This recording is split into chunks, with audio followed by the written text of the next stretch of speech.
Welcome back to All About Economics. In the last episode, we learned the core machinery of bond valuation, that a bond's price is just the present value of its future payments. Today, we put that machinery to work on three real puzzles that trip up even experienced investors. How do you price one bond using clues hidden inside another? How can a bond with a juicy 15% coupon actually lose you money?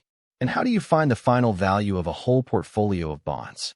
These cases reveal the lessons that separate someone who memorized a formula from someone who truly understands bonds.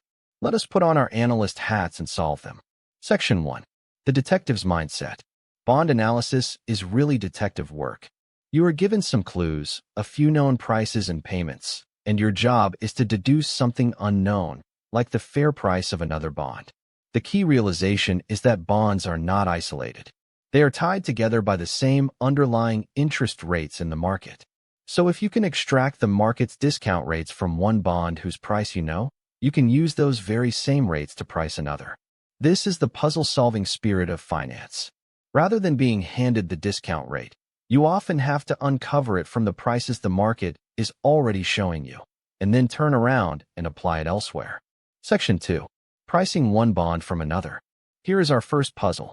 You have two bonds from the exact same issuer, and you know the market price of one, call it bond B, but you need the fair price of the other, bond A. Since they come from the same issuer, they should be discounted using the same set of interest rates. So the method is this. First, use the known price and payments of bond B to work backwards and extract the master key, the discount rate the market is applying to this issuer. Then take that rate, fit it to bond A's specific payments and timing, and calculate bond A's price. You have used one bond as a measuring stick for another. The market told you the rate through bond B, and you simply applied it consistently. This is what professional analysts do all day, treating the bond market as one big interlocking system of clues rather than a list of isolated prices. Every quoted price is information about the rates the market is using, and a skilled analyst learns to read that information and put it to work. Section 3. The principle of consistency. The big idea making this work has a powerful name in finance, the principle of no arbitrage, or simply consistent pricing. It says that two bonds from the same issuer, exposed to the same risks, must be valued using the same discount rates. Otherwise, a clever trader could buy the cheap one, sell the expensive one, and pocket a risk-free profit until the prices snapped back into line. This is why we can confidently borrow a discount rate from one bond and apply it to another. The market enforces consistency. Anytime you see a financial value derived from another asset's price, this principle is quietly at work, ensuring that identical risks command identical pricing across the whole market. Section 4. The 15% trap. Now our second, and most instructive, puzzle. You spot a bond offering a 15% annual coupon. Your gut screams, 15%, what a fantastic return. But here is the trap that catches so many investors. The coupon rate is only one piece of a much bigger picture.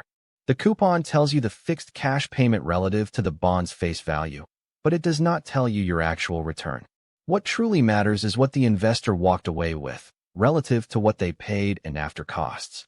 And as we will see, a bond with a dazzling coupon can quietly deliver a poor, or even negative, real return. The coupon rate is a headline, not the bottom line. Section 5. Why the juicy coupon loses money. So how does a 15% coupon lose money? Several forces can do it. First, the purchase price. If that generous coupon made the bond popular, you may have bought it at a steep premium, well above its face value. But at maturity, you only get the face value back, so you suffer a capital loss that eats into the coupon income. Second, taxes. Coupons are typically taxed, and in some systems so are gains, shrinking what you actually keep. Third, inflation. A 15% coupon in a country with 12% inflation is barely keeping pace in real terms. Add these up, premium price, taxes, and inflation, and that juicy 15% can melt down to a meager or even negative actual return. The investor in the case study learned this the hard way. Dazzled by the headline coupon, they overlooked the premium they paid and the tax bill that followed, and walked away with far less than the 15% number had ever promised. Section 6. Coupon rate versus yield.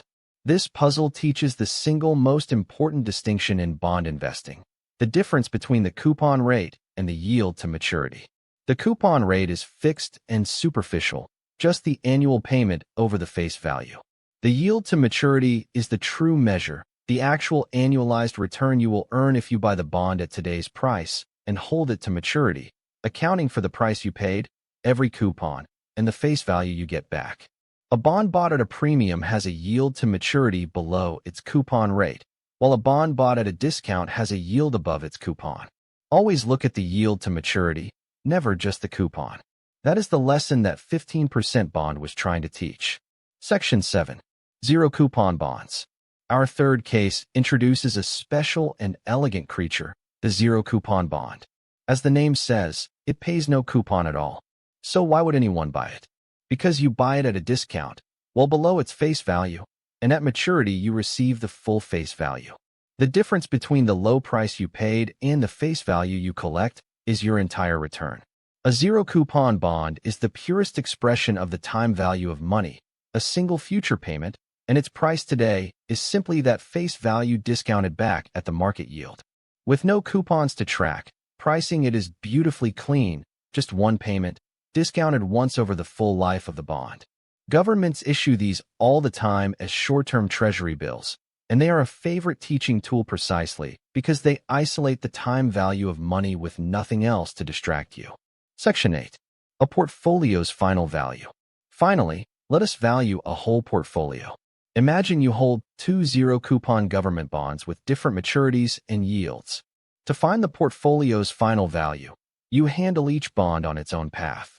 For each, you take the amount invested and grow it forward at its yield to its maturity, or equivalently work out the face value it will pay.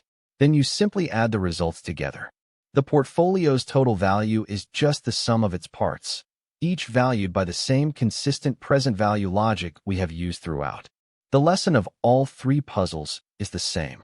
Master the present value of future cash, insist on the yield rather than the coupon, and apply the market's rates consistently, and no bond problem can intimidate you. Conclusion. We have solved 3 real bond puzzles and pulled a clear lesson from each.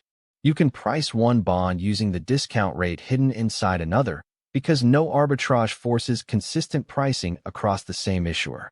A dazzling 15% coupon can still lose money once you account for a premium purchase price, taxes, and inflation, which is why the yield to maturity, not the coupon rate, is the true measure of return. And a zero-coupon bond, bought at a discount and grown to face value, shows present value in its purest form. Master these, and you read bonds like an analyst, not a beginner. Next, we add the real-world wrinkles of inflation-linked bonds and taxation. If you enjoyed the detective work, please subscribe to All About Economics and share it. See you there.